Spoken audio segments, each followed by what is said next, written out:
But at some point, we Americans must look at the facts and recognize an uncomfortable reality. The United States is on track to have the worst outbreak of coronavirus among wealthy countries, largely because of the ineffectiveness of its government. This is the new face of American exceptionalism. The United States now has the most cases of COVID-19 anywhere in the world, outstripping China and Italy.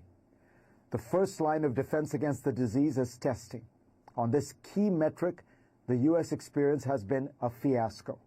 We started late using a faulty test and never quite recovered. Access to tests remains much worse than in most advanced countries. His assertion that the United States has tested more people than South Korea is essentially nonsense because it doesn't take into account that South Korea has 1/6 America's population. Per capita, South Korea has done 3 times more testing than the United States as of Saturday. Italy, a country not known for the smooth workings of its government, has also tested 3 times as much per capita as the U.S. Basic medical supplies are running low throughout the United States.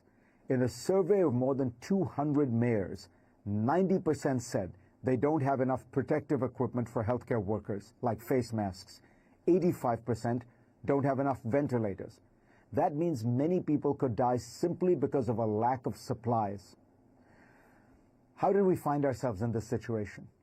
It's easy to blame Donald Trump, and the president has been inept from the start.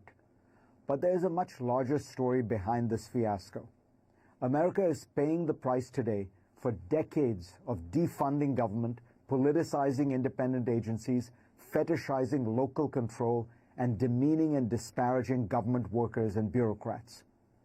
This wasn't how it always was. America historically prized limited but effective government. In Federalist 70, Alexander Hamilton wrote, "A government ill executed, whatever it may be in theory, must in practice be a bad government." Franklin Delano Roosevelt created the modern federal bureaucracy, which was strikingly lean and efficient. But in recent decades, as the scope of government increased, the bureaucracy was starved and made increasingly dysfunctional.